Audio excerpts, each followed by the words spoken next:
Bismillahirrahmanirrahim. Assalamualaikum warahmatullahi wabarakatuh. Alhamdulillahi wa kafa.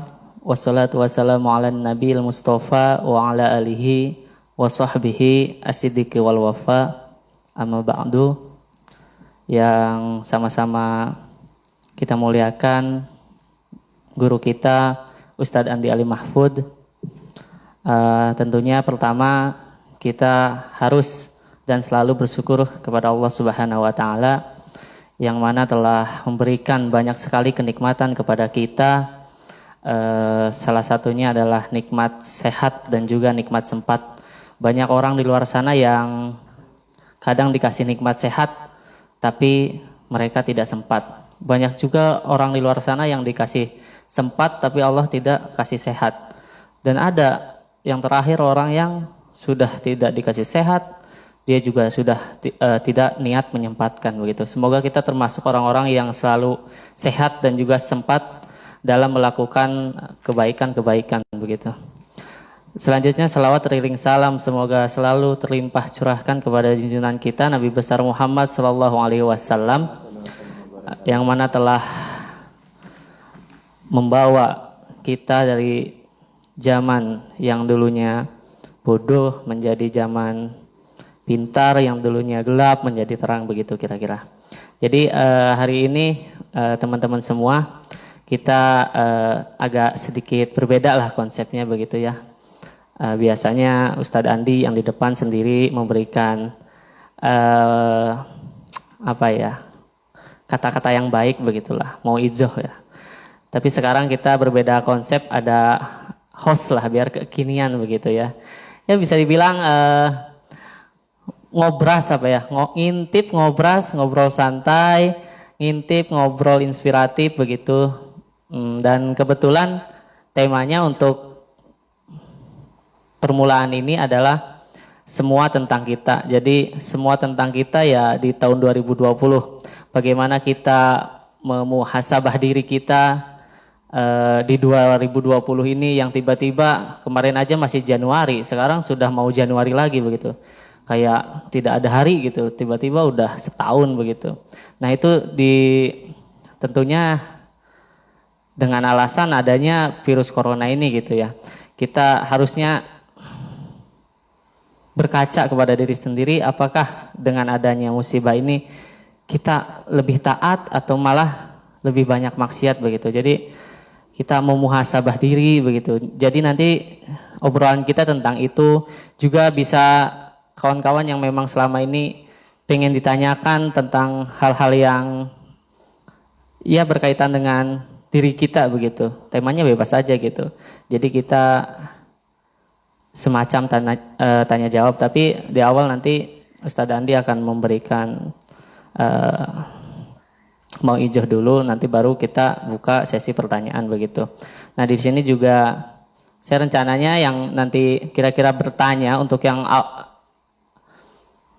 duluan bertanya akan mendapatkan ya bingkisan begitulah kira-kira. Ini yang terlihat aja udah baju koko, yang nggak kelihatan tiga ini karena mahal jadi nggak kelihatan. Bisa iPhone 12, bisa OVO, bisa Vivo ini. Makanya saya nggak liatin gitu. Yang liatin yang murah-murah begitu ya. Jadi begitulah kira-kira.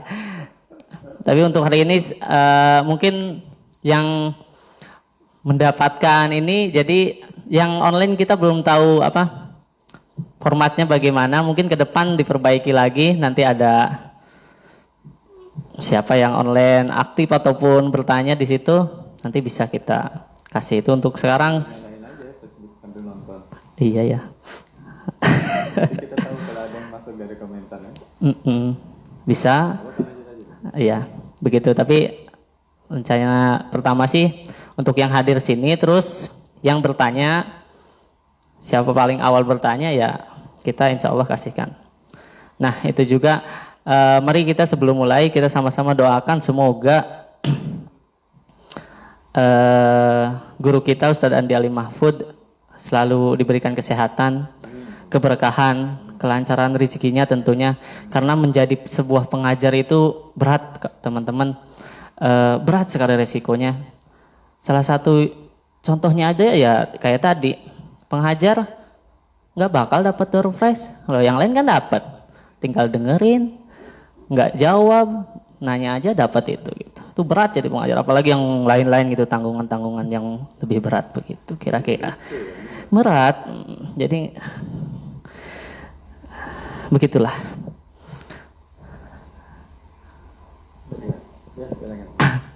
Jadi nanti rutinannya entah mungkin minimal sebulan sekali kita bukan apa namanya, temanya bukan istilahnya bukan kayak taklim biasa, tapi ya seperti ini gitu, kayak bahasa kerennya podcast lah, podcast gitu.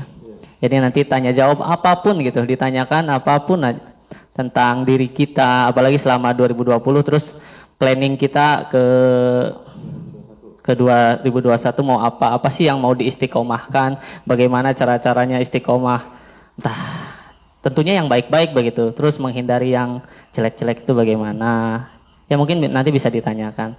Dan untuk selanjutnya saya serahkan ke Ustadz Andi untuk mengisi.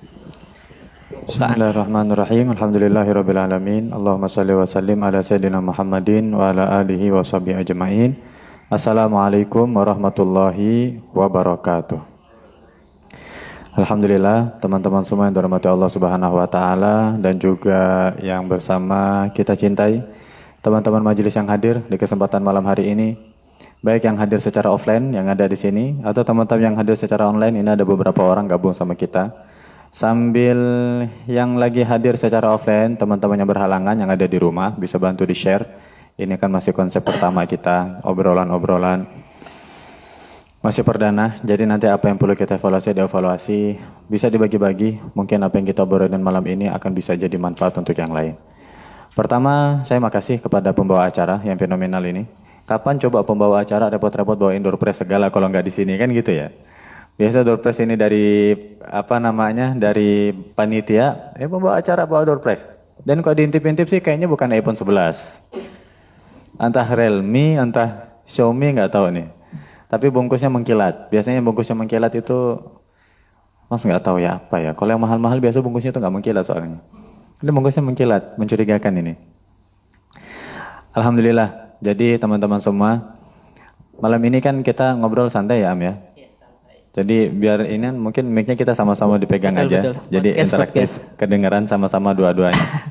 Dan ini untuk teman-teman yang di rumah, mungkin yang baru datang juga nggak tahu kan. Tadi dari awal kan mikirin gimana caranya mic-nya dua, tapi suaranya bisa masuk dua-duanya. Gampang aja tuh, tinggal kita gantung aja di situ. Jadi suaranya dua-duanya masuk semua ke apa namanya? Jadi masuk ya? Suaranya masuk dua-duanya. Oh. Jadi nggak perlu repot-repot pakai alat ini, alat itu, sudah repot lah sudah. Pakai kayak gini gampang. Simple. Pertama, kalau Mas secara pribadi mungkin untuk jadi renungan pribadi ya di akhir-akhir 2020 nih. Satu, kadang-kadang nih Am, suka gara-gara waktu itu ceritanya ada orang subuh-subuh datang ke sini. Ada orang subuh-subuh datang ke sini cerita panjang lebar, masalah pribadi, masalah keluarga, sampai cerita tentang kematian dan sebagainya. Terus gara-gara obrolan itu Mas tuh jadi kepikiran gini. Kadang-kadang teman-teman pernah nggak mikir sama kayak seperti apa yang Mas pikirkan? Kadang tuh Mas mikir, nanti teman-teman kita nih, yang kita jadikan teman sekarang, waktu kita meninggal, termasuk karakter yang mana? Karena kita lihat dari pengalaman, dari apa yang kita lihat di orang-orang sekitar kita, kalau ada orang meninggal, orang sekitarnya tuh karakternya ada dua macam aja. Satu, sibuk dengan ucapan bela sungkawa, tapi nggak doain. Entah dengan bentuk nanti kita di-share foto kita yang sudah almarhum itu di Facebook, mengucapkan bela sungkawa dan sebagainya. Tapi mohon maaf, satu Al-Fatihah pun nggak ada kekirim untuk kita. Dilupakan yang itu ya? Lupa. Di Facebook keingat. Mudah-mudahan almarhum diampuni dosanya, kan begitu ya? Mudah-mudahan diterima pahalanya. Tapi habis itu didoain enggak? Nah, ada karakter yang kayak gini. Heboh dengan Wah, share fotonya dan sebagainya, tapi kita nggak didoain. Penyebabnya ada dua. Penyebab pertama, karena memang kepedulian itu nggak ada. Kita sekarang tuh udah mulai nggak ngerti gimana sih konsep pertemanan yang benar tuh kayak gimana. Haknya seorang teman kepada teman yang lain tuh kayak gimana. Banyak yang mulai nggak ngerti itu. Yang kedua, kadang-kadang dia ngerti, tapi nggak tahu caranya. Tahu pengen doain, tapi nggak ngerti caranya gimana. Wong untuk diri sendiri aja nggak pernah doa, apalagi doain orang lain. Kadang ada yang karakter kayak gitu. Dan karakter yang kedua, dia nggak terlalu heboh, biasa saja. Dia juga sibuk-sibuk foto, nggak juga share ini, share itu. Enggak, yang sudah meninggal, sudahlah biarkan meninggal. Tapi ingat terus untuk doain kita. Bukan hanya waktu jatahnya tahlilan 7 hari, datang doain. Itu pun 7 hari, kadang absen 4 hari, kan begitu. Sisanya nanti datang, kalau nggak di hari pertama, di hari ke-7. Itu pun nggak datangnya waktu ditanya, kenapa kok nggak datang? Iya, nggak enak. Dari awal nggak ada datang. Bukan karena kepeduliannya, karena nggak enak tiap hari main ke situ dekat, masa sampai 1 hari pun nggak ada datang sama sekali. Nggak enaknya. Bukan karena memang murni ada rasa peduli atau rasa gimana, enggak. Kadang tuh suka mikir kayak gitu. Karakter yang kedua tuh nggak terlalu heboh dia, nggak terlalu cerita ini cerita itu, sosmednya nggak gimana, tapi bener-bener didoain. Nggak cuman 7 hari, nggak cuman nunggu 100 hari, setahun, nggak cuman nunggu orang tuan rumahnya ngundang kita untuk datang baca doa, tapi tiap kali habis sholat, kita ini nggak pernah kelewat untuk didoakan sama dia. Kadang tuh Mas suka mikir gitu, Am. Kira-kira teman-teman Mas sekarang, nanti kalau Mas meninggal, termasuk karakter yang mana? Karakter yang heboh dengan mendoakan di sosmed, tapi satu Al-Fatihah pun nggak pernah nyampe. Habis sholat 1 kali doa pun untuk kita nggak ada. Atau termasuk karakter orang yang memang tulus doain kita. Memang tanpa diminta dia selalu ingat untuk doain kita. Jangankan kita meninggal, kita masih hidup aja kita selalu didoain. Bukan didoain cepat meninggal. Didoain kalau kita ada masalah, didoain. Kita lagi sedih, didoain dan lain sebagainya. Kadang Mas suka mikir kayak gitu. Gara-gara omongan beliau itu yang subuh-subuh datang ke sini cerita tentang ini, cerita tentang itu. Akhirnya kesimpulannya, ini bukan cuma untuk dipikirin teman-teman. Tapi sesuatu untuk kita selesaikan. Gimana caranya? Berarti kita harus benar-benar selektif. Kita ini selama ini ngumpulnya sama siapa? Selama ini yang kita jadikan teman dekat, selama ini yang kita jadikan orang yang kita udah soulmate banget udah sama dia. Klop banget udah. Apa kalau bahasa itunya War? Konco apa namanya? Konco kental udah. Konco kental banget sudah. Saking kentalnya padat sampean. Beku. Beku dia. Udah nggak bisa mencair lagi sudah. Sampai kata orang belum dikatakan teman akrab kalau manggil masih pakai namanya. Kalau udah akrab tuh manggil pakai nama bapaknya katanya gitu. Kalau udah akrab tuh. Atau panggilan kasar. Atau panggilannya kasar kadang-kadang. Kita sekarang ini udah mulai coba evaluasi lagi. Akhir tahun kan. Teman ngumpul kita selama ini kira-kira nanti kalau kita nggak ada. Kan ajal nggak ada yang tahu nih. Kita nonton TV sekarang berita heboh aja katanya ada COVID varian baru. Ada yang rasa jeruk, ada yang rasa mangga. Iya. Variannya makin banyak udah kayak menu restoran udah. Kayak bubble ya. Udah kayak bubble. Virus pakai varian. Udah bukan tugas kita itu. Enggak, tapi maksudnya di tengah sekarang ini keadaan lagi makin kayak gini, kita kayaknya perlu sudah inget-inget kayak gitu. Nanti kita ini karakter yang diapakan? Yang hanya di-share fotonya dengan ucapan bela sungkawa, atau termasuk orang yang benar-benar akan selalu diingat sama teman-teman kita dalam doa-doanya. Jadi itulah kenapa kita perlu pintar-pintar pilih teman. Mas ada cirinya nggak? Ada. Kalau kita Mas ada cirinya. Apa aja tuh? Cirinya nggak nunggu meninggal. Waktu masih hidup pun dia ngerti hak-haknya kita. Dia doain kita, dia bantu kita, dia tolong kita, dia dukung kebaikan kita. Kalau ada hal buruk yang mau kita lakukan, dia coba cegah semaksimal mungkin karena nggak mau kita dapat dosa. Kalau ada suatu hal baik yang mau dia lakukan, dia akan dukung sekuat mungkin karena pengen kita semakin semangat dengan kebaikan itu. Ciri-ciri yang kayak gini, ini ciri. Nanti kalau kita meninggal, dia juga termasuk orang yang gak akan lupa sama kita. Gimana? Itu sebelum meninggal. Iya. Dicari sebelum meninggal yang kayak gini. Dan ini dipikir-pikir dari sekarang. Kan kita yang tahu, kita ini biasa duduk sama siapa. Kita biasa nongkrongnya sama siapa. Sekarang jangan gini, jangan meninggal. Kita sakit aja. Jarang orang yang tahu apa haknya saudara kita atau teman kita pada saat dia sedang sakit. Yang kita tahu jenguk. bawakan makanan, walaupun makanan itu nanti yang ngabisin orang yang datang, Betul. Yang sehat yang sehat, karena yang sakit nggak bisa makan. nggak bisa. Kadang kita aja nggak tahu kalau teman kita sakit, kita tuh harus gimana sih yang benar. Ini baru sakitnya, ini belum meninggalnya. Gitu kan? Betul. Apalagi nanti kalau meninggalnya. Jadi 2021 udah boleh mulai seleksi ulang ini. Teman. Bukan berarti kita nggak boleh berteman dengan siapa aja, jangankan dengan yang sesama muslim, dengan non-muslim pun kita boleh jadikan teman. Tapi untuk yang dijadikan konco kental tadi katanya Anwar tuh, yang dijadikan teman yang emang dekat benar, yang orang yang nggak akan pernah dia akan lupa sama kita, dia akan selalu sebut kita dalam doanya, akan selalu ingat kebaikan-kebaikan kita untuk didukung, dan selalu berani ngorbanin dirinya untuk dibenci demi nasihatin kita, ini teman. Kadang tuh gini Imam Ghazali itu pernah berkata, teman-teman, bahwa kita ini untuk pengen jadi baik, hijrah kita ini sukses, perubahan kita tuh sukses, syaratnya tuh harus ada salah satu dari 4. Kalau ada 4-4-nya nggak apa-apa.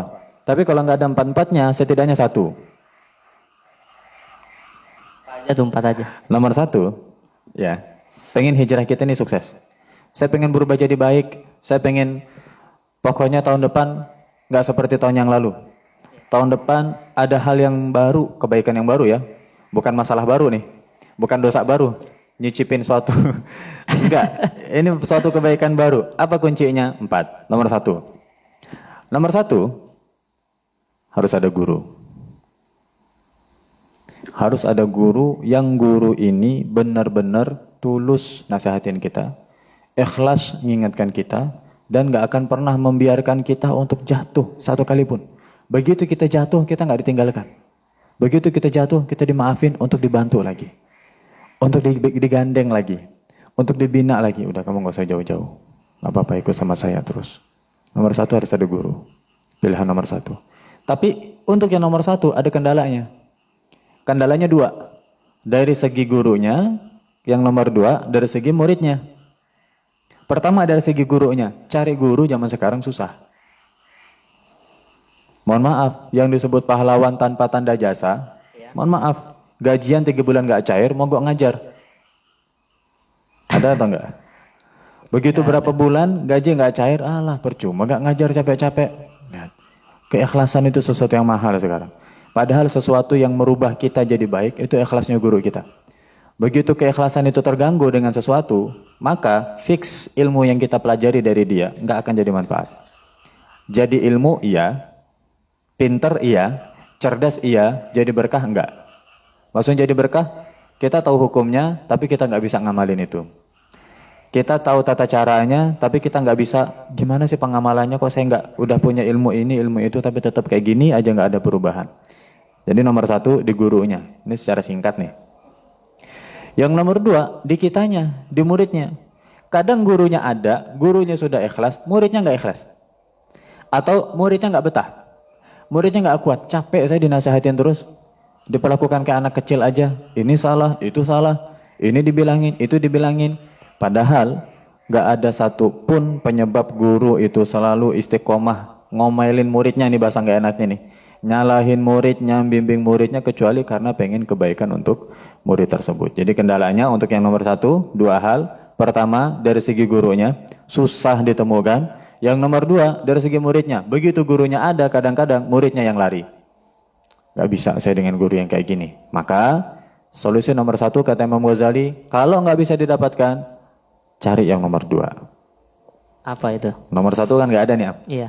Seandainya. Tapi kayaknya kalau sekarang sih, ada lah. Guru.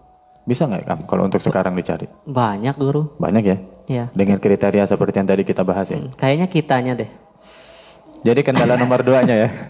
Jadi masalahnya bukan di gurunya ya. Masalahnya di muridnya. Kitanya nggak haus kayaknya. Kebanyakan minum jadi nggak haus ilmu. Benar. Gimana? Ini dibahas minggu lalu, Kemarin minggu lalu Mas tuh bahas gini. Mati itu ada 2. Ada mati nyawa, ada mati rasa. Nah ini, yang kedua yang bahaya. Mati nyawa, biasa kita paham. Mati rasa, itu kayak tadi. Gak ada ilmu, tapi gak ngerasa haus ilmu. Ini kan mati rasa. Ada orang dia tuh lapar, tapi perutnya gak ngerasa lapar. Itu kan mati rasa. Hidup secara nyawa, mati secara rasa. Ada orang ini nih panas tapi nggak ngerasa panas. Ini dingin tapi nggak ngerasa dingin. Ini mati rasa. Bodoh bahasa kasarnya, tapi nggak ngerasa bodoh. Ini mati rasa. Butuh sama ilmu tapi nggak ngerasa butuh. Ya mungkin kayaknya sebabnya yang paling itu yang kedua ya. Sebab yang paling ini yang kedua. Tapi ya kita ini bukan untuk menjustifikasi siapapun, tapi untuk ke kita sama-sama. Mas juga gitu. Kadang-kadang tuh ngerasa ini guru di pondok tuh kurang ikhlas apa ngajarinnya. Kadang kitanya yang apa ini Ustaz ini salah lagi, dihukum lagi. Kalau di luar mah enak cuma dinasehatin. Kalau di pondok begitu salah pakai rotan. Kadang tuh. Tapi itulah mungkin karena yang hukum nih ikhlas. Sampai detik ini tangan Mas ini pernah dalam sekali pukul 50 kali. Pakai rotan. Tak tak tak tak tak tak tak tak tak tak 50 kali. Gara-gara apa? Waktu itu pelanggarannya gara-gara apa? Enggak izin atau apa gitu. 50 kali. Pernah Mas tuh dihukum begadang satu malam, sambil pegang papan tulis. Jadi berdiri di lapangan, pegang papan tulis, tulisannya jangan tiru saya melanggar peraturan. Mulainya jam 10 malam sampai jam 4, sampai azan subuh. Tapi anehnya, seperti apapun dulu hukuman-hukuman itu diberikan kepada kami, kepada saya secara pribadi, gak ada rasa dendam sama guru.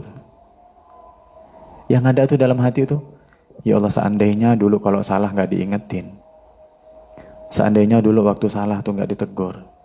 Gak sedikit dipaksa dengan hukuman, mungkin selamanya akan salah terus. Kalau sekarang itu malah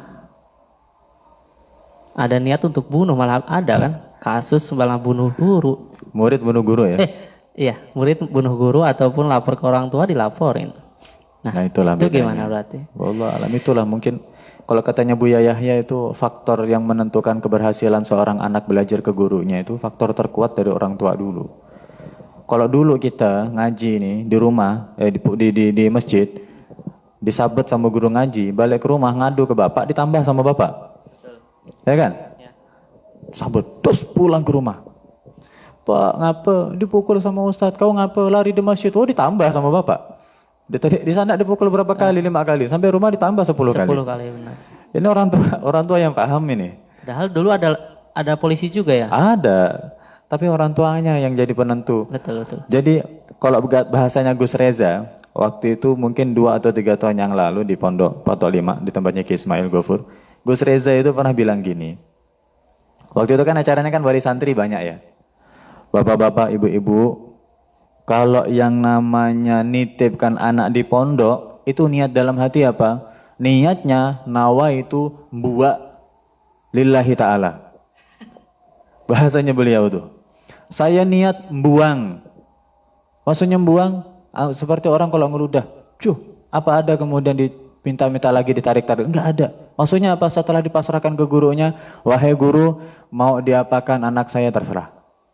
Kalau dia mau diajarin ini, diajarin itu, saya pasrah. Kalau Anda anggap belum siap untuk belajar, disuruh ngabdi dulu, suruh bantu dulu, saya pasrah. Menurut Anda mantap sudah berhak untuk lulus, saya pasrah. Menurut Anda nggak berhak lulus, saya pasrah. Kalau salah mau dihukum, saya pasrah. Nggak cawe-cawe. Makanya waktu itu Buya Yahya juga pernah cerita, waktu mondok di tempatnya Abu Hasan, waktu di Darwa dulu, sama orang tuanya, sama ibunya, izin ini itu, ibunya dan bapaknya selalu bilang, terserah Habib Hasan. Bu, mau izin begini begitu. Kata orang tuanya, terserah Habib Hasan. Kalau sama Habib Hasan boleh, jalan. Kalau nggak boleh, kami nggak mau ikut-ikut. Terserah Habib Hasan. Makanya kita lihat sosok seperti Buya Yahya sekarang. Suksesnya ternyata karena apa? Orang tuanya benar-benar mendukung anaknya belajar ke guru tersebut, dipasrahkan sepenuhnya. Jadi kayaknya mungkin faktor yang nomor 2 ya, dari muridnya ya. Murid. Baik, nomor 1 selesai. Sekarang nomor 2. Guru kita cari nggak ada seandainya, atau gurunya ada tapi kita yang nggak bisa saya pakai guru nih. Kalau kita pengen jadi baik setidaknya, tapi nomor 1 itu utama sih.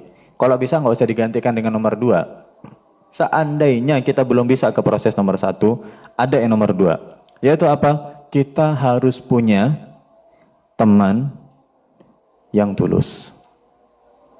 Kenapa teman yang tulus? Oke, kita nggak mau belajar sama guru. Atau guru ada, tapi kita nggak sanggup diajar sama guru tersebut. Atau kitanya siap, tapi gurunya nggak mau ngajarin kita. Dulu namanya mau belajar kan prosesnya di tes ini, tes itu, diuji kesiapan dan sebagainya. Sekarang kita mah gampang. Maka nomor 2 kata Imam Ghazali, harus punya teman yang tulus. Teman tulus itu maksudnya apa? Bukan hanya sekedar kental. Tapi teman yang tulus itu adalah seperti yang tadi Mas bilang di awal. Teman ini demi kebaikan kita, dia siap melakukan apapun, mengucapkan apapun, dan mengusahakan apapun. Bahkan dibenci dengan kita, dia siap. Contoh. Seandainya ada si A. Si A ini nggak sholat. Temannya ini, kalau sekarang sulit kita cari teman yang ngelihat kita nggak sholat, dengan tulus dia akan katakan, ayolah sholat. Ayo sama-sama yuk sholat. Pakai bahasa yang enak, oke, pinjam motormu. Mau kemana? Bonceng aku lah, bawa ke masjid, mau sholat. Itu kan modus saja, sebenarnya biar temannya ke masjid, ikut sholat sama-sama, kan begitu ya? Sekarang sulit kita dapatkan kayak gitu. Alasannya kenapa? Selalu, nggak enak, nanti kami jadi nggak dekat lagi. Nanti kita jadi nggak akrab lagi. Nanti hubungan kami jadi renggang lagi. Jadi teman yang ada sekarang kebanyakan, nggak semua. Tapi kebanyakan yang kita dapati teman yang ada sekarang itu adalah hanya siap untuk disenengin sama temannya, tapi nggak siap untuk dibenci sama temannya. Ya nggak? Betul. Maka kata beliau yang nomor 2, nggak dapat guru, cari teman tapi yang tulus. Kalau teman yang nggak tulus, nggak akan bikin kita jadi baik. Itu bukan teman sebenarnya, musuh. Kita sholat, dia dukung. Kita puasa, dia dukung. Kita sedekah, dia dukung. Kita pergi pacaran, dia dukung juga. Mau kemana nih? Malam minggu, masa di rumah aja? Tapi motor nggak ada, pinjam motormu bro. Ya sudah nih pakai motorku. Didukung, kita mau salah nih didukung juga. Kan begitu. Temannya mau apa nih seandainya? Oh temannya pengen mabuk nih. Pinjam uang dong. Berapa? 100.000. Mau kemana? Mau dugem. Bukan malah kemudian, enggak, uang ada tapi kalau untuk itu saya enggak mau. Enggak, malah ya sudahlah pakai. Tapi aku tak ikut-ikut ya, aku tak ikut-ikut. Aku pergi-pergilah. Aku tak ikut-ikut pokoknya, enggak mau tahu. Dia enggak siap untuk dibenci dengan temannya karena itu tadi. Karena ngerasa sungkan atau enggak enak. Padahal kalau memang teman dan teman itu tulus, dibenci enggak apa-apa. Dulu di zaman para sahabat, mereka itu kalau namanya ngingetkan, tegas-tegas.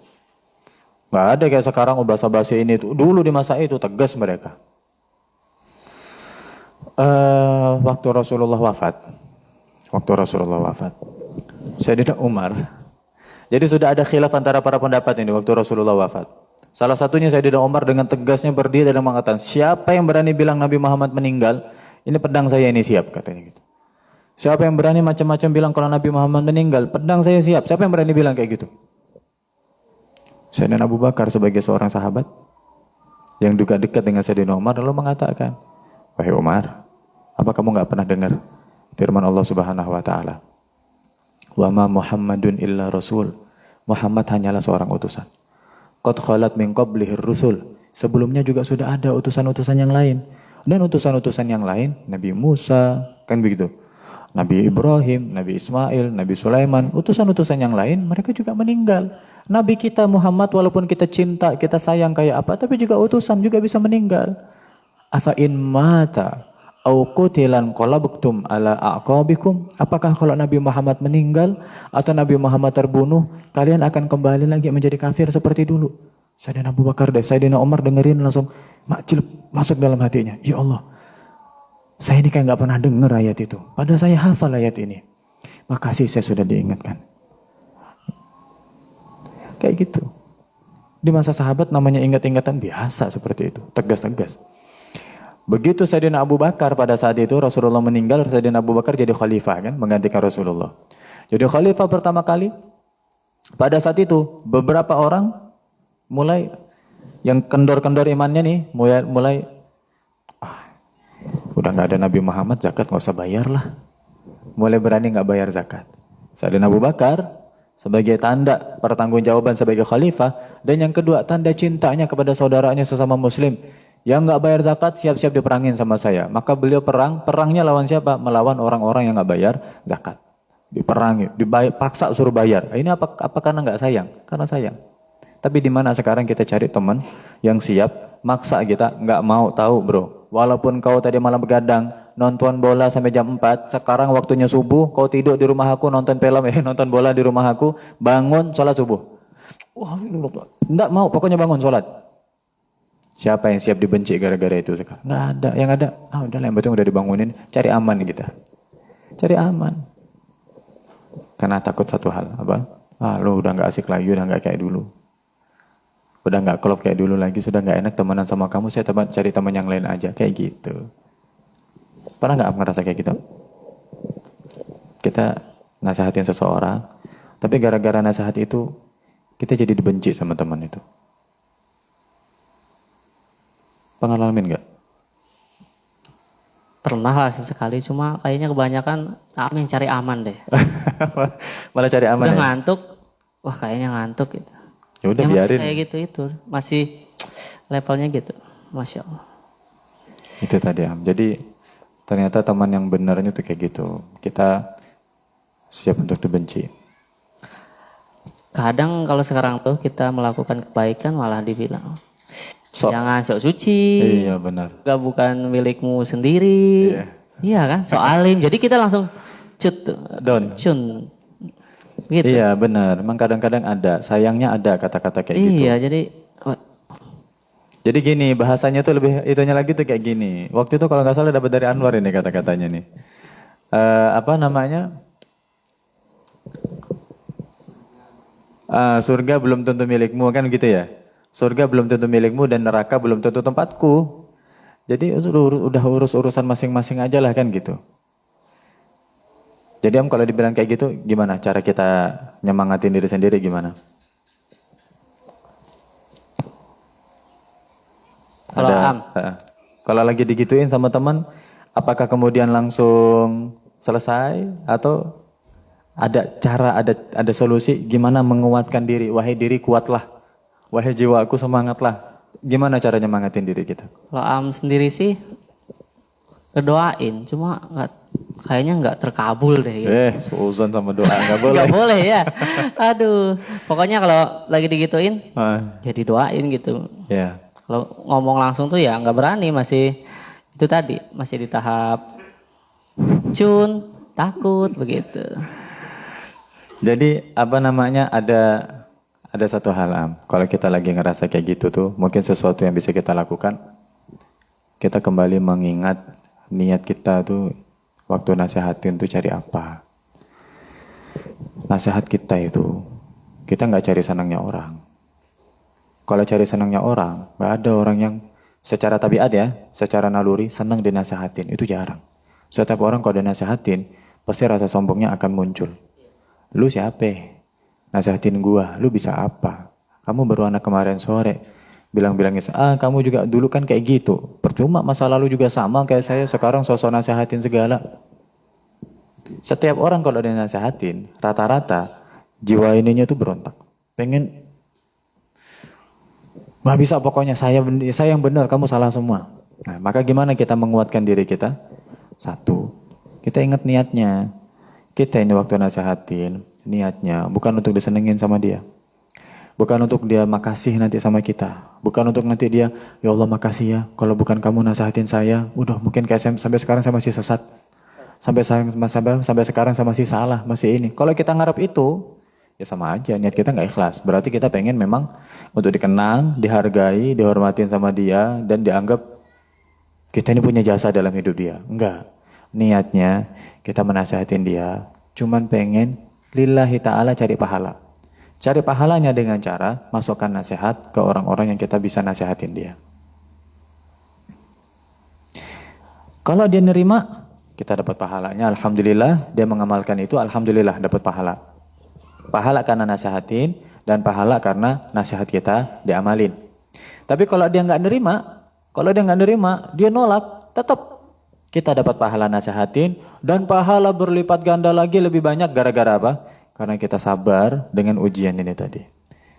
Ujian ditolak, ujian dibenci, ujian di ini, kita sabar dengan itu. Maka dengan itu kita dapat pahala lebih banyak lagi. Ada beda antara nggak mau nasehatin dengan cari timing yang tepat. Kadang-kadang tuh kita diem bukan karena nggak mau nasehatin, tapi kita diem tuh karena ini timingnya belum pas. Nunggu momen. Nunggu momen. Nah, ini juga penting, ini nggak kalah penting. Strategi lebih penting daripada materinya sendiri. Kadang-kadang materinya nasihat, tapi strategi juga penting. Oke, kita mau nasehatin, tapi nggak sekarang waktunya. Sekarang lagi rame nih, masa kita langsung todong, kau tadi malam tak ada sholat ya? Di depan teman-temannya, ini mempermalukan. Jadi timing, tunggu suasana hatinya enak, ya kan? Habis gajian, isi dompet lagi tebel. Udah makan siang belum? Belum, kantin yuk, makan siang bareng, saya yang traktir. Ini kan strategi nih. Udah traktir mau makan apa? Oh, yang harganya gue, nggak usah cari yang murah, yang paling mahal nggak apa-apa. Pilih-pilih mau makan apa nih, makan. Ya nasihat modal lah. Kayak ulama-ulama dulu, dakwah ke Nusantara pakai modal uang, modal beli kapal, modal beli makan. Ya enggak? Ya kita nasihatin teman pakai modal. Lah ini kita live streaming pakai modal kuota. Pakai modal. Itu termasuk perjuangan kita, wajahidu fisabilillah bi amwalikum wa anfusikum. Berjuang di jalan Allah pakai harta dan pakai jiwa. Jangan pakai jiwa doang. Ngomong siap, sedekah nggak kuat. Ya kita sedekah juga. Ayo ke kantin yuk, ngobrol. Makanya paling enak apa? Aduh ini saya nggak bisa. Makan siang ini saya yang bayar. Nggak usah khawatir. Jadi kan dia udah rasa, kalau sudah ditaklukkan hatinya dengan itu, bro, kemarin tuh ada orang cerita. Tapi saya yakin orangnya salah sih. Cerita gimana? Dia bilang begini, katanya dia tuh kemarin ada lewat malam-malam di pinggir jalan, ada anak-anak muda lagi nongkrong-nongkrong, mabuk-mabuk, katanya ada mukanya tuh kayak kamu. Saya sih yakin orang itu salah, mungkin salah lihat kali dia. Nggak mungkin lah orang kayak kamu bisa ada di situ. Ini kan strategi nih. Nggak mungkin orang kayak kamu ada di situ. Itu makanya saya tuh pengen konfirmasi aja. Pasti bukan kamu kan? Kamu kan kemarin katanya lagi ini nih.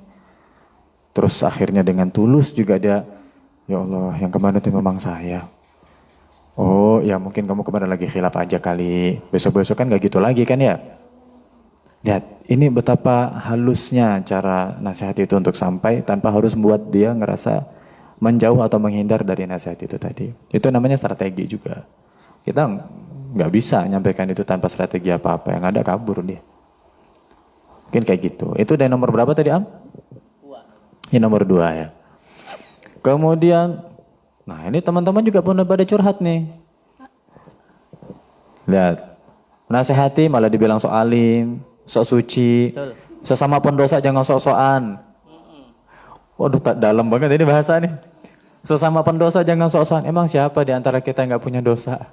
Kalau kita nunggu sempurna dulu baru bisa nasihatin, kudu jadi malaikat dulu kita baru bisa nyampaikan nasihat. Tapi justru karena kita sesama orang-orang yang punya dosa, kita saling nasihatin, kita saling menyempurnakan. Yang satu puasanya semangat, sholatnya kendor. Yang satu sholatnya semangat, puasanya kendor.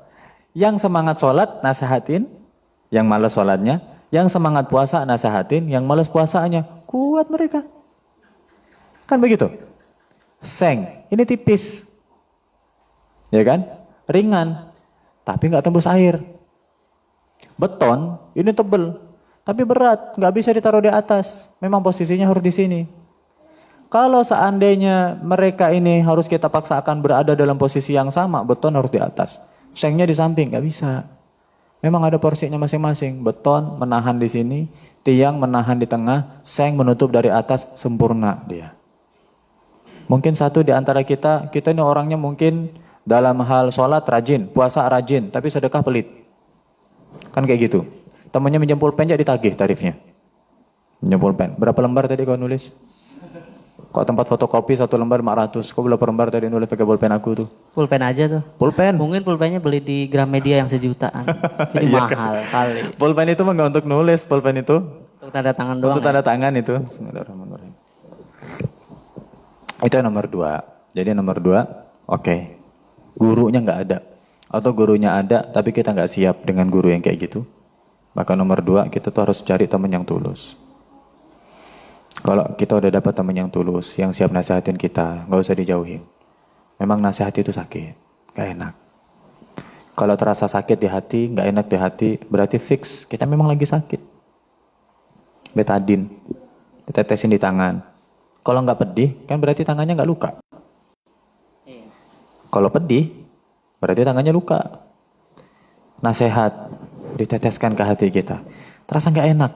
Ini kok nyindir saya banget ya nasihat ini nih. Berarti memang kita lagi ada salah. Kalau kita nggak punya salah, enak kita. Ada orang nasihatin, jadi orang jangan pelit. Kita sebagai orang yang nggak pelit kan selembut aja. Oh enggak, saya nggak pelit. Ayo kita laksanakan sholat, jangan tinggalkan sholat. Alhamdulillah saya sholat, enak aja. Tapi coba kalau sesuatu yang menyinggung diri kita lalu terasa sakit. Nah, berarti obat itu sedang bekerja. Langsung ke titik sumber penyakitnya. Untuk menghilangkan penyakit itu.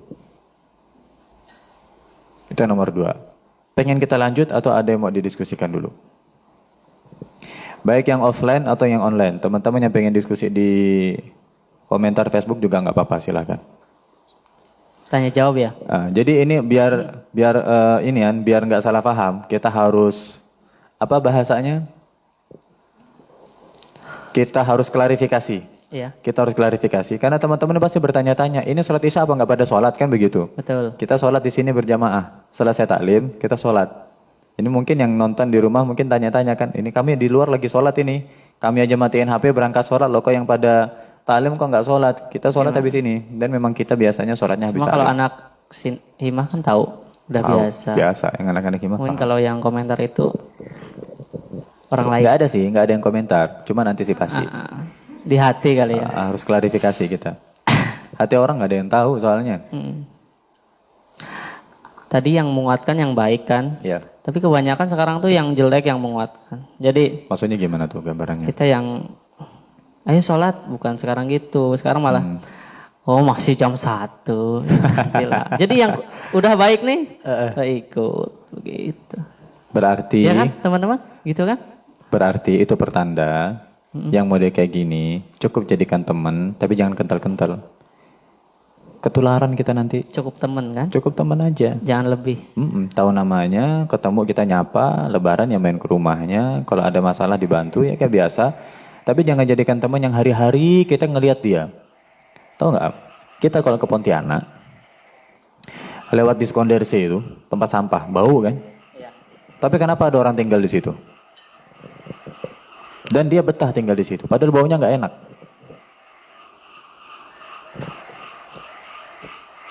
Gara-gara apa kira-kira? Ya dia butuh mata Gara-gara pencarian. kebiasa. Oh, iso Gara-gara jalaran. kebiasa. Apa? Gimana? Weteng tresno gimana? Iso jalaran soko kulino. Iya itu, jaranan soko jaranan kulino. soko kulino. Jadi lihat, kita lewat situ sekali nggak betah bau. Kenapa? Karena kita memang nggak pernah cium baunya. Tapi yang udah di situ sebulan, 2 bulan, bertahun-tahun, udah hidungnya udah terbiasa cium bau itu. Filosofinya apa? Kita nggak pernah kumpul sama orang yang ngomongnya kasar. Iya. Benar. Begitu dengar orang ngomong kasar sekali aja, langsung, iya Allah ini kok orang ngomong kayak gini sih? Kasar banget sih. Kasar banget sih. Tapi kalau seandainya kita kumpul dengan orang yang setiap harinya dia ngomong sama kita begitu terus isi omongannya, kita udah nggak akan ngerasa ini orang kok kayak gini. Nggak ada lagi rasa kayak gitu. Kenapa nggak ada rasa kayak gitu? Karena Ya. terbiasa. Kita kumpul dengan orang yang tiap hari sholat. Ini baterainya habis ini, makanya inian. Oh, Sisa nggak tahu berapa persen ini. ganti HP baru aja. Ganti HP yang lain dong. Yang punya kuota lah, yang nggak Oh, ada yang kuota ini belum jangan. diinstal. Oh yang ini iPhone 11-nya belum ya? Udah, pakai yang lain aja dah. Coba sekarang kita seandainya kumpul ke Oh, kayak itu nggak bisa.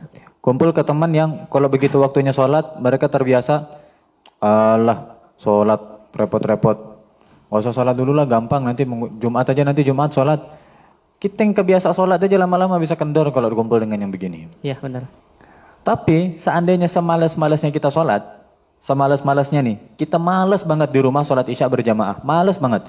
Udah tanjur duduk di sini, malas nggak malas, sholat isya kita. Malu, mau nggak mau. Nah, walaupun berawal dari keterpaksaan, berawal dari rasa nggak enak, rasa sungkan, tapi kumpul dengan orang baik, dengan teman yang baik, pasti akan bawa sesuatu yang baik untuk kita. Walaupun awalnya kita karena malu, karena terpaksa, karena sungkan atau gimana. Dulu jujur aja, teman-teman kita, biasa kita duduk-duduk di sini, teman-teman majelis, pertama kali duduk sama kita, kalau sebelum duduk sama kita, jarang namanya duduk ngumpul songkoan, pakai sarung, pakai baju panjang-panjang, yang namanya nongkrong, cerita-cerita biasa lah, pakai kaos, celana kadang panjang, kadang pendek, kadang nggak pakai songkok. Dari segi kostum aja, dengan siapa kita kumpul, kita ketularan. Itu hanya kostum, apalagi sikap, apalagi kebiasaan. Nggak mungkin kita kumpul dengan orang senam, kita pakai gamis. Kita kumpul, kita pergi ke kolam renang, mau berenang di situ, kita pakainya gamis, kan nggak mungkin. Sebaliknya, kita mau ke masjid, nggak mungkin pakai baju renang. Urusan baju aja, kita udah sangat terpengaruh dengan orang di sekitar kita, apalagi sikap. Kan begitu, kurang lebih gambarannya itu begitu. Ada yang mau didiskusikan teman-teman? Ada yang mau ditanyakan? Ini Mas nggak bisa baca pertanyaan via online karena HP-nya mati. Kuotanya ada, tapi baterainya yang habis. Gimana teman-teman? Oh itu ada tuh. Pertanyaan pertama dapat hadiah apa Tan? Yang kelihatan dulu lah. Yang kelihatan dulu. Pertanyaan pertama dapat hadiah yang kelihatan dulu. Kalau yang akhwat mungkin masker kali ya. Ya. Masker hijab soalnya. Iya. Ini baju koko nih laki-laki. Cek.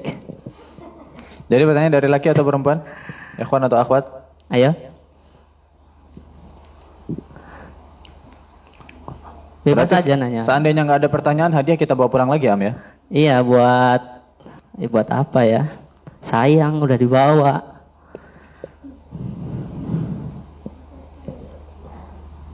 Kak biasanya banyak pertanyaan ya Kak. Ayo silakan Kak.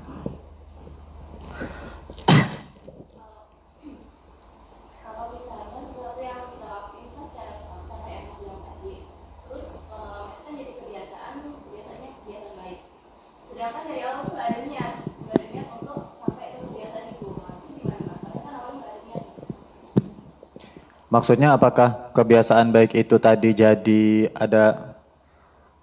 akan ada bekasnya atau enggak gitu kah?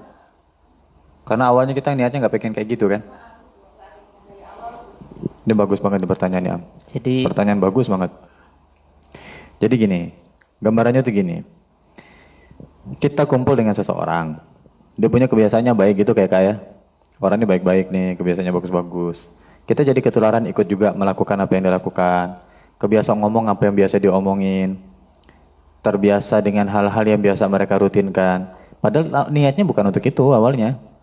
Cuman karena ngumpul aja. Bahkan bisa jadi ngumpulnya pun terjebak gitu. Dikirain ini kumpulan arisan, ternyata pengajian. Akhirnya ikut baca Yasin. Kirain arisan. Ternyata ngaji.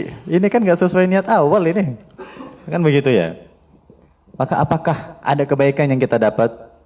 Ini sudah dijawab langsung oleh Nabi kita SAW pada saat beliau cerita bahwa para malaikat bahwa Allah punya malaikat-malaikat yang tugasnya keliling cari majelis-majelis zikir. Cari majelis-majelis yang di majelis itu ingat sama Allah Subhanahu wa taala. Singkatnya malaikat udah keliling dapat. Begitu dapat secara singkat saja sudah dikabulkan doanya, dosanya diampuni, hajatnya dikabulkan. Makanya kita kalau datang majelis niat yang banyak-banyak. Susah rezeki, surat jodoh dan sebagainya. Waktu datang majelis niat banyak-banyak. Allah kabulkan insyaallah. Jadi semua hajat-hajatnya udah dikabul, malaikat tanya, "Ya Allah, ini ada satu orang datang di situ." Tapi datangnya untuk cari temannya yang ada di majelis itu. Bukan karena pengen ikut majelis, enggak. Bukan karena pengen dengar ngajinya, enggak. Bukan karena pengen belajar siapa gurunya yang ada di situ, bukan. Niatnya cuman karena ada niat yang lain, pokoknya mau cari temannya atau ada hajat yang lain. Ini gimana? Lalu kemudian dijawab bahwasanya hum qaumun la yashqa bihim jalisuhum. Mereka itu orang-orang baik, orang-orang soleh dan solehah, orang-orang yang di kumpulannya duduknya duduk untuk hal-hal yang baik, ngomongin hal yang baik, yang diucapkan hal-hal yang baik, zikir, taklim dan sebagainya. Mereka ini golongan orang yang siapapun yang duduk sama mereka pasti nggak akan kecewa. pasti dapat kebaikannya juga. Maksudnya gimana? Sekarang lagi hujan kan? Seandainya di atas ini nggak ada sengnya, apakah yang kebasahan hanya yang datang dengan niat taklim atau yang datang niat nagih hutang ikut basah juga? Semuanya ikut basah. Hujan ini rahmatnya Allah. Allah dengan rahmat yang murah seperti hujan aja nggak pelit. Nggak pelit kan? Iya. Kalau seandainya di situ niatnya taklim, hujan, yang nggak niat taklim pun ikut basah juga. Ini hanya sekedar hujan. Apalagi rahmat yang lain, termasuk dapat ampunan juga. Hati terbuka hidayahnya juga. Kemudian keadaan kita, perangai kita secara perlahan juga akan berubah juga. Berkah dari kumpul dengan orang-orang baik tadi. Walaupun niatnya awalnya bukan untuk itu. Tapi dengan adanya kita di tengah mereka, maka kebaikan mereka akan nular ke kita. Jangankan yang masih hidup. Dekat sama orang yang baik dan sudah meninggal saja, akan ketularan kebaikannya. Ingat ceritanya Sayyidina Umar? Sayyidina Umar itu kan meninggalnya ditusuk pedang. Banyak, cup, tembus. Cuman karena beliau ini orang kuat, nggak langsung meninggal. Sebelum meninggal udah sempat pesan. Setelah ditusuk 3 hari kemudian baru meninggal. Saking kuatnya. Kemudian beliau tuh pesan, tanya kepada istri Nabi namanya Sayyidah Aisyah. Sayyidah Aisyah, ini kan rumahnya di samping Masjid Nabawi. Di kamar Sayyidah Aisyah sudah dikuburkan 2. Nabi SAW dikuburkan di situ. Setelah itu, zaman Sayyidina Abu Bakar. Sayyidina Abu Bakar meninggal, dikuburkan juga di situ. Nabi, suaminya, nggak ada masalah. Sayyidina Abu Bakar, ayahnya, nggak ada masalah. Kemudian Sayyidina Umar request, tolong minta izin sama Sayyidah Aisyah. Saya nanti kalau seandainya meninggal, boleh nggak dikuburkannya di situ juga? Saya nggak mau jauh dari Nabi Muhammad, nggak mau jauh dari Sayyidina Abu Bakar. Siti Aisyah pun mengizinkan. Pertanyaannya sekarang, Sayyidina Abu Bakar ini kira-kira alim apa nggak alim? Pintar apa nggak pintar? Punya ilmu, dididik langsung oleh Nabi SAW, ya kan? Kalau memang dekat dengan orang baik yang sudah meninggal loh ini, kalau memang dekat dengan orang baik nggak ada manfaatnya, nggak ada faedahnya, ngapain repot-repot Sayyidina Umar minta dimakamkan bersebelahan dengan Nabi dan bersebelahan dengan Sayyidina Abu Bakar? Kenapa? Karena di situ ada manfaatnya, ada berkahnya. Ini sudah meninggal, apalagi kumpulnya dengan yang masih hidup. Itu. Jadi kita tuh nggak akan rugi gitu. Kumpul sama orang baik itu nggak akan rugi. Orang baik itu belum ngomong, gerak-geriknya udah jadi ilmu. Belum dia ngajar, perangainya sudah jadi pelajaran untuk kita. Ngelihat mereka bercanda, jadi ilmu. Ngelihat mereka saling menyuguhkan hidangan, jadi ilmu. Ngelihat mereka nyambut temannya datang, ya Allah, semuanya itu jadi ilmu. Nggak ada ruginya sudah. Jadi kurang lebih itu kayak gitu. Nggak apa-apa. Niat nanti disusun sambil jalan. Walaupun niat harus di awal sebenarnya. Tapi kalau memang niat belum mantap nih, terpaksa dulu. Nggak apa-apa, terpaksa dulu. Terpaksa dulu nggak apa-apa. Mendingan udah terpaksa tapi kumpulnya sama orang baik. Daripada niatnya kumpul orang baik tapi kumpulnya orang nggak baik. Percuma niat doang tapi nggak dilakoni. Mas, saya ini niatnya kumpul orang baik, Mas. Cuman apa? Saya terjebak dalam kumpulan yang seperti ini, nggak ada sudah. Kayak emang niatnya mau baik, jangan terjebak di situ lah. Segera pergi dari kubangan lumpur itu, pergi ke tempat yang bersih, kan begitu. Tapi di sini dalam tanda kutip ya, ini semuanya secara zahir. Hati tetap nggak boleh ngerasa lebih mulia dari orang lain. Kita kan nilai secara zahir. Orang itu nggak sholat, ya nggak usah kumpul. Orang ini suka ngerasain orang nih, kalau udah kumpul nih 4 orang 5 orang nih, pokoknya nama orang dari ujung rasau sampai ujung rasau kesebut semua aibnya. Kecuali aibnya mereka sendiri. Pokoknya kalau udah duduk di situ, hatam itu aibnya orang dari ujung rasau sampai ujung rasau kesebut semuanya. Kita udah tahu secara zahir ya, udah gak usah kumpul. Tapi hati tetap gak boleh ngerasa diri kita lebih mulia dari orang lain. Ini lain, babnya berbeda. Yang ketiga, untuk penanya kita dapat door prize apa nih malam ini? Untuk penanya perempuan nih. Kayaknya masker hijab deh. Kalau baju koko enggak. Oh, alhamdulillah. Jadi ada hadiah masker hijab untuk Mbak Eka nih, penanya pertama kita malam ini. Wansa, tolong bisa dibantu diberikan kepada panitia. Hubungi panitia. Yang online gimana nih, Mas? Yang online kalau teman-teman ada pertanyaan silakan. Nanti untuk yang bertanya via online, pertanyaan ya. Ini komentar banyak tapi bukan pertanyaan. Oh iya. Kalau emang ada pertanyaan nanti akan kita jawab dan akan ada hadiahnya. Nah, ini ada pertanyaan dari Ana Tina. Saya mau bertanya Mas, ketika kita ketika kita meng-share status dengan niat baik, namun salah satu ada yang komentar, Ya. bilang, halah sok-sokan, menasehati, emang dirimu udah bener. Gak usah sok-sokan ngurus hidup orang, emang kamu menentukan surga dan neraka, itu gimana? Ini tadi udah kita jawab. Tadi benar. Tadi udah dibahas juga. Tadi udah dibahas. Mungkin buka videonya tadi setelah itu tadi dibahas. Ini juga delay ya? Iya, kalau yang Iya, share dia memang. pasti delay dari ininya. Nggak akan langsung seakurat itu, enggak. Teknologi kita belum secanggih itu. Makanya tadi belum udah dibahas. Ke bawah nggak ada lagi. Iya. Ini dapat kata-kata mutiara dari Mas Ridho ini, luar biasa. Apa yang kamu lakukan buat orang lain akan kembali kepadamu. Jika kamu berbuat kebaikan, maka kebaikan hadir di hidupmu. Ini boleh dikopi, dipaksa jadikan status habis itu. Masya Allah ini Mas Ridho ini Masya Allah. Mudah-mudahan. Dulu sering duduk sama kita kalau waktunya salawatan. Ini kalau nggak ada Ridho ini, salawatan tuh nggak rame. Kenapa? Dia tuh bagian paling depan. Jadi koreonya, jadi koreografernya ini Ridho nih. Paling depan, pegang bendera. Allahumma paling semangat. Dulu kalau nggak ada Ridho nggak semangat. Ada Ridho paling depan, wah semangat dulu salawatan. Cuma sekarang sudah menikah dan punya banyak kesibukan, jadi sudah jarang hadir, tapi secara online hadir terus. Itu yang kedua. Yang ketiga, oke sebelum dilanjut ada pertanyaan? Yang ketiga sekarang. Jadi tadi nomor 1 harus punya apa? Harus punya guru. Itu mic nyala nggak? Kabelnya mungkin. Cek. Nah. Yang pertama harus punya guru. Yang kedua, punya teman yang tulus. Kalau punya teman yang tulus, jangan dilepas. Jangan gara-gara nggak enak lalu kita tinggal, jangan. Nomor 3, nggak ada teman yang tulus. Sebabnya apa? 1, kendalanya. Nomor 2 nih kendalanya. Teman yang model kayak gitu susah dicari. Betul. Teman yang siap kasar, siap tegas, siap ngamuk, siap marah demi kebaikan kita. Susah dicari. Ya. Atau kendala yang nomor 2, teman yang kayak gitu ada, kitanya yang nggak betah. Ini kayaknya seimbang kalau yang ini. Kalau yang ini seimbang ya? Kayaknya. Nomor 1 50%, nomor 2 50%. Betul. Bisa jadi temennya memang nggak ada yang model kayak gini. Bisa jadi temen yang kayak gini ada, kitanya. Bisa jadi 100%, udah temen kayak gitu nggak ada, begitu ada kitanya kabur lagi habis itu.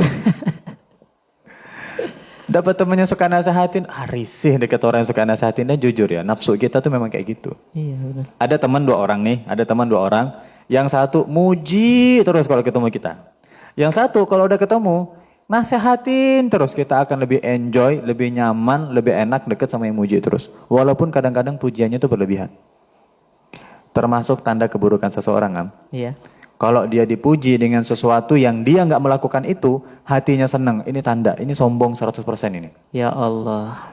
Jadi dia bilang, kamu ini orangnya Masya Allah ya, ngajinya bagus. Padahal dia tuh ngajinya nggak bagus. Tapi begitu dipuji ngajinya bagus, dia ngerasa, ya lawang saya. Mati rasa, pembahasan tadi nih. Mati rasa, ini sombong sesungguhnya ini kayak gini. Ini sombongnya sombong ini.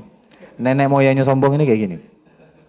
Kamu orangnya Masya Allah ya, baik, pendiam, tawadu, terus GR. Padahal ini sifatnya orang lain ini, bukan sifatnya dia. Dia bukan pendiam, dia bukan orang yang tawadu, dia bukan orang yang baik. Begitu dipuji baik, kok dia yang seneng?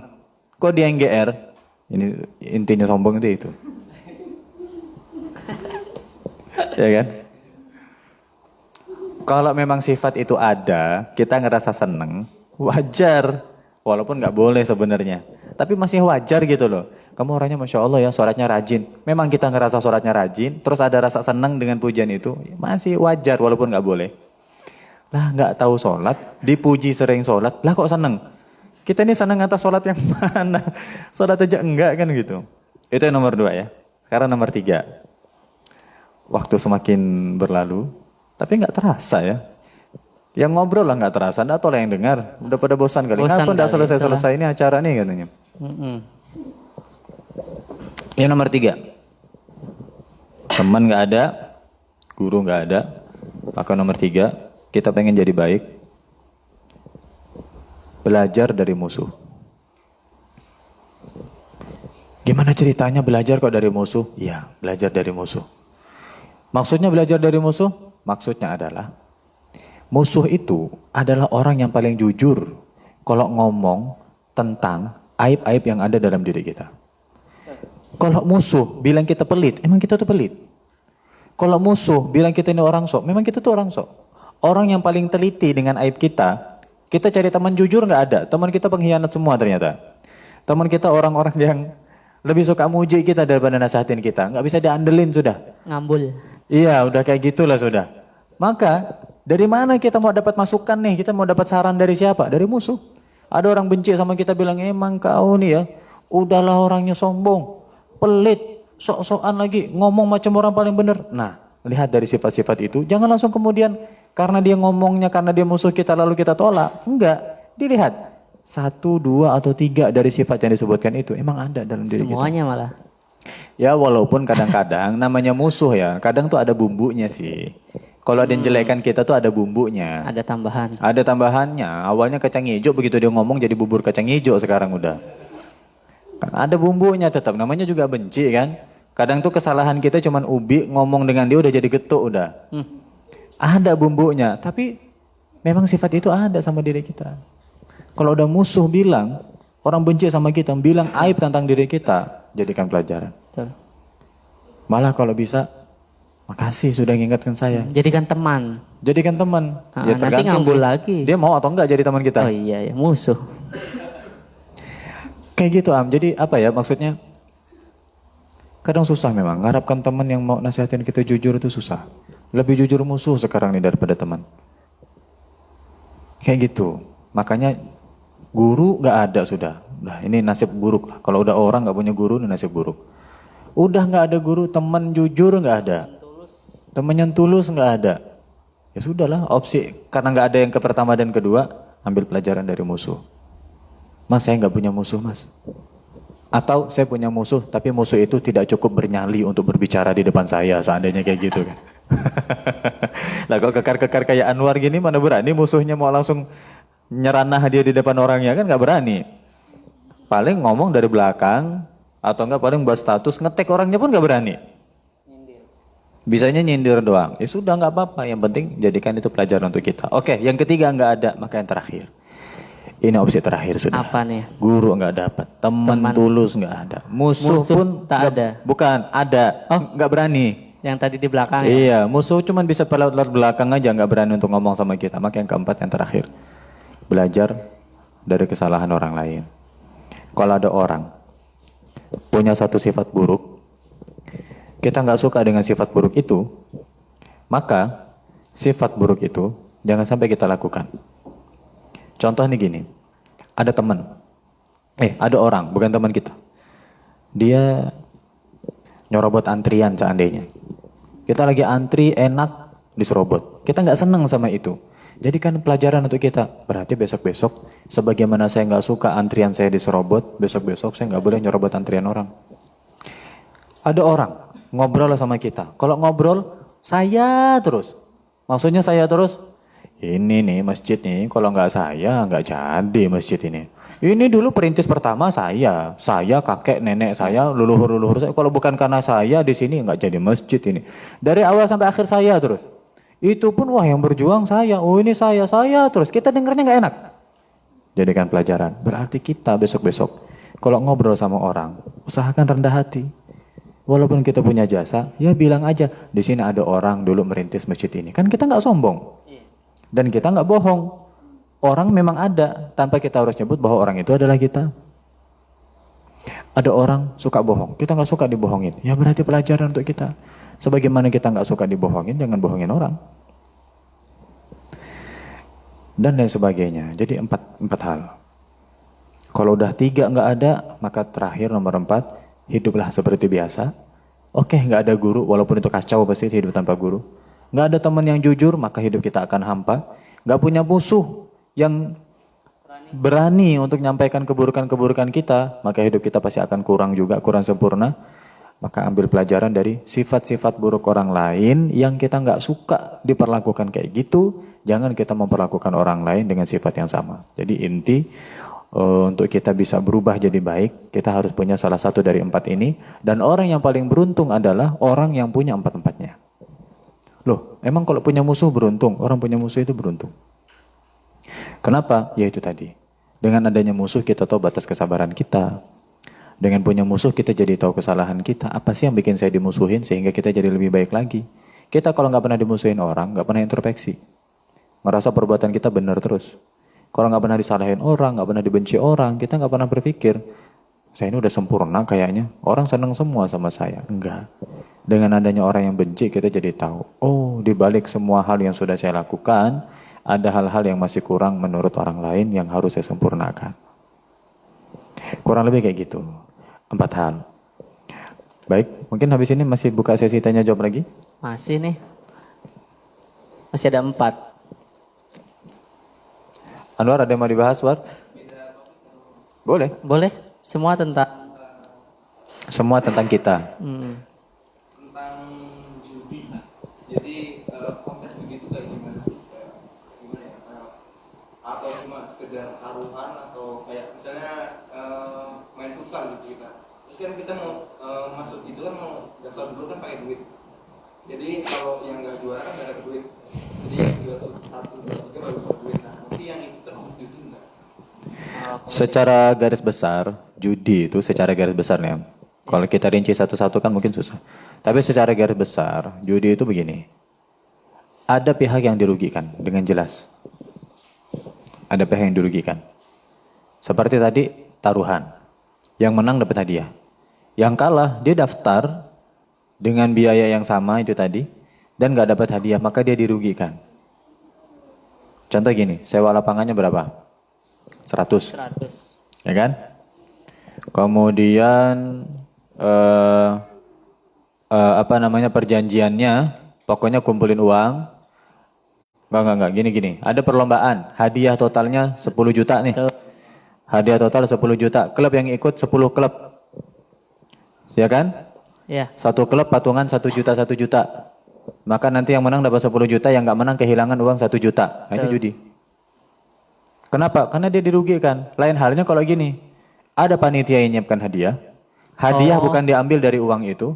Ada pendaftarannya untuk kertas, untuk pulpen, untuk membuatkan kartu apa, mungkin untuk bayar minum, untuk bayar wasitnya atau apa. Bukan nyogok ya, maksudnya untuk biaya wasit dan sebagainya. Ini bukan, karena uang itu bukan dipertaruhkan. Untuk administrasi bahasa kita sekarang, itu nggak judi. Tapi kalau hadiah diambil dari situ, sehingga kalau kita menang kita dapat uangnya mereka, kalau kita kalah uang kita diambil mereka, di sini ada yang dirugikan, itu namanya judi. Dan nominalnya judi nggak harus besar. Nominalnya judi nggak harus besar, walaupun kecil. Ada pihak yang akan dirugikan. Ayo, skor berapa nih? 21. Kalau 21, aku bayar kau 500.000. Kalau ternyata skornya imbang, kamu bayar saya 500.000. Ini judi. Kalau itu Mas, bola nih. Kalau menang, besok saya yang traktir. Nah, itu kan kecil tuh. Itu judi juga. Makanya di sini apakah itu dijadikan taruhannya atau hanya sebatas ajakan aja udah. Ini kalau saya menang sebagai syukur saya karena klub saya menang. Saya seneng nih, klub saya menang nih. Saya bersyukur besok teman-teman saya traktir semua ya. Ya kalau ini kan bukan taruhan. Itu kan bukan taruhan. Kecuali kalau gini, kalau klubnya menang, saya traktir. Klubnya kalah, saya harus traktir kalian. Ini judi lah, ini taruhan namanya sama. Dan judi nggak harus sama manusia. Maksudnya? Sama mesin juga judi. Sama online juga judi. Kita pasang taruhan sekian. Tebakan kalah, uang kita balik nggak? Diambil mereka, judi. Kalau tebakannya benar, uangnya berkali lipat. Uang siapa ini berkali lipat? Orang-orang taruhan yang lain yang jadi rugi gara-gara taruhannya kalah, gara-gara pilihannya salah, kalah, uangnya diambil menjadi milik kita. Ini judi. Jadi kalau emang ada niat pengen ngasih hadiah, siapkanlah hadiahnya. Jangan ambil hadiah dari uang itu. Kan begitu. Tapi penerapannya sekarang, nah ini, banyak bukan berarti tepat. Mayoritas maksudnya banyak, semua ada kayak gitu semua, bukan berarti itu benar. Nah sekarang di mana yang enggak melakukan riba? Apa berarti riba itu halal? Kan enggak. Sekarang siapa anak muda yang enggak pacaran? Apa berarti pacaran itu halal? Banyak perempuan nggak pakai kerudung daripada yang pakai kerudung. Apa berarti nggak pakai kerudung itu nggak dosa? Kita nggak bisa menghukumi sesuatu dengan banyaknya, nggak bisa. Tapi kita menghukumi sesuatu dengan ya kalau benar benar, kalau salah salah. Dengan banyak yang melakukan bukan berarti itu benar. Jadi enaknya kalau pengen traktir teman, traktir aja, nggak usah pakai taruhan. Ya kita nonton bola yuk. Nanti kalau klub saya menang, saya seneng nih. Klub idola saya menang nih, saya traktir deh. Syukuran saya, nggak apa-apa. Sedekahnya dapat pahala. Tapi kalau kalah gimana? Ya itu terserah kalian lah. Kalau mau traktir ya nggak apa-apa. Kalau nggak traktir ya keterlaluan kan gitu. Jadi terserah, terserah tapi maksa. Jadi itu kayak gitu. Ada lagi? Ya. Bagaimana isu memandang persahabatan laki-laki dan perempuan? Ini pertanyaan yang ini dapat hadiah nggak ini? Dapat. Tolong panitia. Yang ini belum tadi. Panitia mana? Panitia. Nah, panitia hadiahnya boleh Ini ke dibagikan. akhwat. Siapa tadi Mbak siapa tuh? Wih, Anwar berangkat ngaji pulang dapat baju ya, alhamdulillah. Nanti kalau nggak cukup Mas siap jadi penampung pertama. Ah itu ukuran nggak? Bukan, itu tadi Am bilang benar. Jadi pemateri itu nggak bisa dapat hadiah soalnya. Nggak bisa itu berat pokoknya. Berat. Tentang Ya, tadi- persahabatan lawan jenis. Jadi begini. Gimana tuh? Pertama, tanpa melihat jenisnya, kewajiban kita sebagai seorang muslim atas muslim yang lain, kewajiban kita. Itu banyak riwayat ya. Ada yang menyebutkan 3, 4, 5 dan lain sebagainya. Tapi secara garis besar, tanpa melihat jenisnya, tanpa melihat kelaminnya, pertama, kalau dia salah, ingatkan. Ini kewajiban ini. Kewajiban. Yang kedua, kalau dia butuh nasihat, nasihati. Ya kan? Yang ketiga, kalau dia sakit, jenguk. Kalau dia mengundang, datangi. Kalau dia meninggal, takziahi. Ikut ngurus maksudnya, ikut ngurus jenazahnya, ikut nyolatin, ikut mandikan dan sebagainya. Secara global tuh kayak gitu. Nah baru kemudian nanti di situ ada garis-garisnya. Pertama, kalau dia salah, dia nasihatin. Tentu beda bagaimana kita menasihati yang sama-sama laki-laki dengan bagaimana kita nasihatin yang laki-laki dengan perempuan. Karena akan ada koridor yang lain yaitu firman Allah Subhanahu wa taala, wala taqrabuz zina.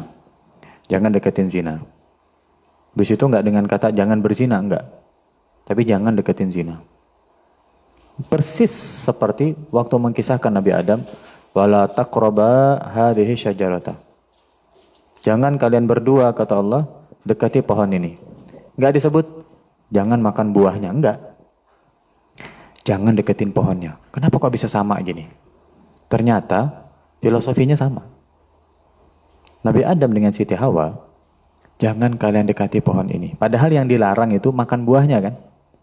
Tapi kenapa dengan redaksi kalimat jangan dekati pohon ini? Karena begitu dekat, jadi ngelihat buahnya. Begitu ngelihat buahnya, jadi pengen.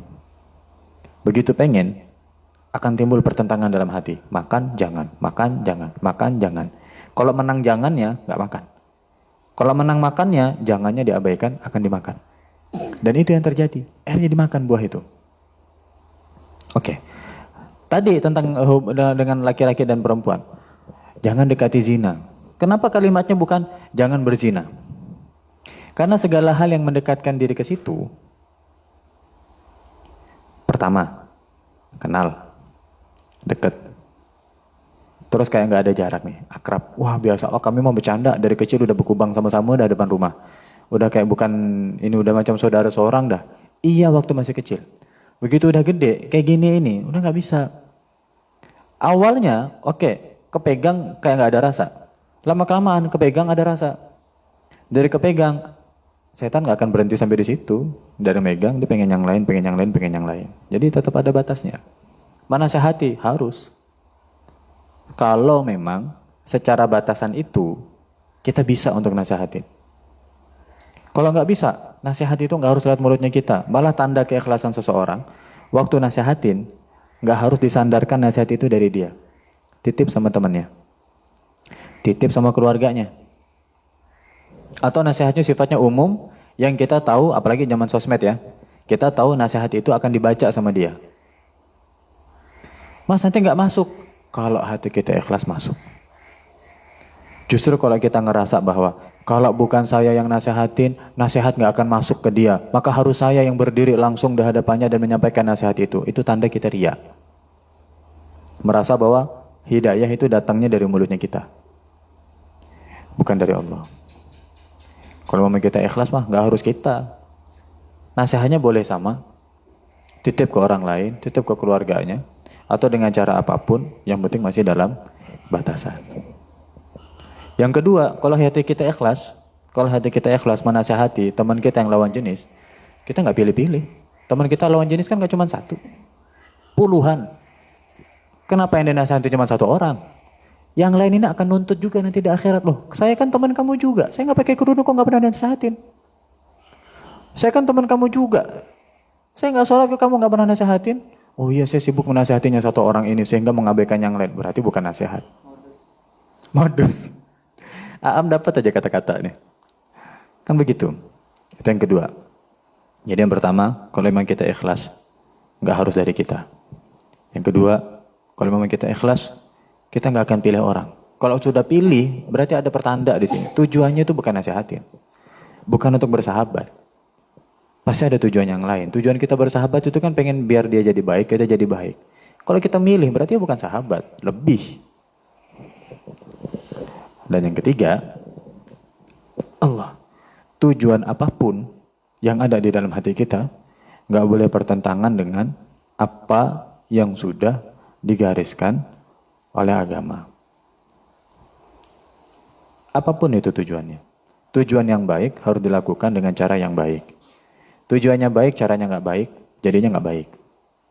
Sebaliknya, caranya baik, tujuannya nggak baik, juga sama. Jadinya nggak baik. Kayak gitu.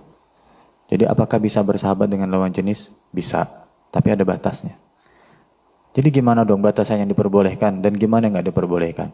Hati kita tahu. Kalau dengan chatnya dia yang masuk kepada kita, hanya chatnya nih, nggak ketemu orangnya, hanya chatnya masuk kepada kita. Bang apa kabar nih? Lama kita nih nggak ngobrol-ngobrol dan sebagainya. Di hati ada getaran. Itu adalah tanda naluri dasar yang Allah berikan kepada hati kita untuk segera mengakhiri omongan ini. Kalau bahasa kita itu tuh alarm. Di dalam bahasa fikih itu disebut fitnah. Fitnah itu apa? Potensi terjadinya suatu dosa. Dari mana kita tahu? Dari getaran hati. Saya ngechat kawan-kawan di sekolah biasa aja nggak ada rasa. Berarti tidak terjadi fitnah. Tapi dari ngechat nggak ada rasa. Tapi begitu ketemu, Buddha nih lama-lama ku pandang-pandang cantik pula ya.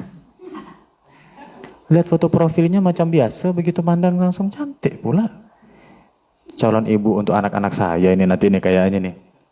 Ini adalah alarm, naluri dasar yang Allah berikan kepada hati kita untuk segera mengakhiri pandangan tersebut. Karena di situ ada fitnah. Nggak usah repot-repot cari dalil kalau ini. Bukan berarti dalil nggak penting, tapi hati kita tuh tahu rasa ini. Kalau sudah ngechatnya biasa sih mas, nggak ada rasa tuh biasa aja. Ada teman-teman perempuan komentar di status saya biasa aja. Tapi begitu dia yang komentar, ada rasa. Nah sudah, ini alarm ini. Allah sudah kasih alarm itu di hati kita. Ada rasa ser. Apa ya bahasanya tuh? Teman-teman biasa nonton kartun nggak? Ada yang pernah nonton Hotel Transylvania nggak? Itu namanya zing. Zing itu efek mata, ketemu mata, ada rasa, itu zing namanya. Itu sampai kayak gitu. Itu namanya zing efek gitu.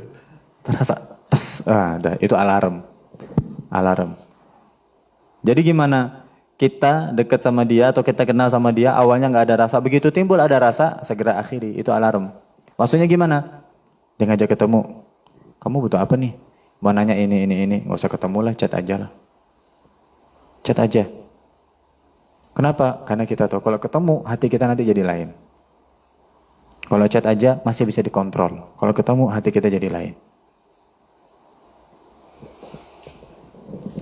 Wah, ini harus kita jadikan pembahasan secara khusus ini untuk edisi selanjutnya nih kayaknya nih. Jadi tema selanjutnya nih, usul nih, saran ya. Bahwa nggak tahu nanti temanya apa, tapi Mas sudah udah ada ininya bahwa godaan itu tidak pernah berhenti. Godaan itu nggak pernah berhenti. Tahapnya nanti mulai dari masih muda, umur teman-teman remaja, sampai menikah. Apakah menikah berhenti? Enggak. Jangan kira orang sudah menikah godaan itu berhenti. Enggak, masih ada. Ya. Jadi mulai dari masih muda, kemudian menikah. Waktu masih muda, permulaannya apa, antisipasinya bagaimana, dan mengakhirinya bagaimana. Waktu sudah menikah, permulaannya apa, antisipasinya bagaimana, dan mengakhirinya bagaimana. Insya Allah nanti akan kita bahas. Soalnya banyak, kejadian kayak gitu banyak. Siapa bilang begitu nikah nafsu itu hilang? Potensi fitnah itu ada? Enggak. Makanya ada istilah, nggak enak ini untuk disebut, tapi istilahnya perselingkuhan. Itu untuk orang yang sudah menikah atau belum? Untuk udah nikah. Loh, kan di rumah udah ada yang halal. Setan tuh nggak pernah berhenti. Dengan menikah nggak berhenti dia. Enak aja begitu nikah nggak godain lagi. Sampai mati digoda. Di kitab ini disebutkan. Ini terbitan Sidogiri. Karya Kiai Nawawi, pengasuh Sidogiri. Beliau katakan apa? Nanti waktu meninggal, setan datang. Waktu mau meninggal, setan datang. Goda kita. Untuk mengeluarkan kita dari Islam. Kita akan kehausan. Dia akan bawa air. Kamu mau minum? Nih, air. Haus banget. Ya, kamu haus banget nih. Kamu butuh minum. Ini ambil air nih. Syaratnya satu aja. Kamu akui saya sebagai Tuhan kamu. Makanya kalau ada orang sakaratul maut nih teman-teman, ngelihat saudaranya, mbahnya, orang tuanya atau siapa, menjelang ajal, haus, cepat-cepat ambilkan minum. Cepat-cepat kasih dia minum, langsung ambilkan minum. Dia bilang, haus, gak usah sampai dia minta 2 kali. Langsung ambilkan minum, langsung minumkan. Dia lagi digoda sama setan. Menjelang ajal, setan tuh akan kayak gitu. Haus, ya kamu tuh haus, ini saya bawa air. Satu aja syaratnya, kamu pengen minum kan? Katakan, saya Tuhan kamu. Disitulah kuncinya. Dia akan sukses atau gak sukses. Seumur hidup silahkan sholat-sholatlah, puasa-puasa, sedekah-sedekah, terserah banyakin amal, tapi ujungnya murtad. Menang setan. Kan begitu. Perjuangan luar biasa itu di akhir. Makanya kalau ada orang mau meninggal kan kita sekitarnya ngapain? Talqin. La ilaha illallah, la ilaha. Biar dia dengar itu, biar kalau setan goda kayak gitu hatinya kuat. Dan kalau ada orang meninggal minta minum, jangan ditunda, langsung ambilkan minum. Kita lebih dulu ngasih dia minum. Jangan sampai dia menggadaikan imannya kepada setan agar dikasih minum sama setan itu tadi. Wallahu a'lam bishawab. Sudah, alhamdulillah. Ini tadi yang nanya siapa? Satria. iPhone 11 apa 12 ini?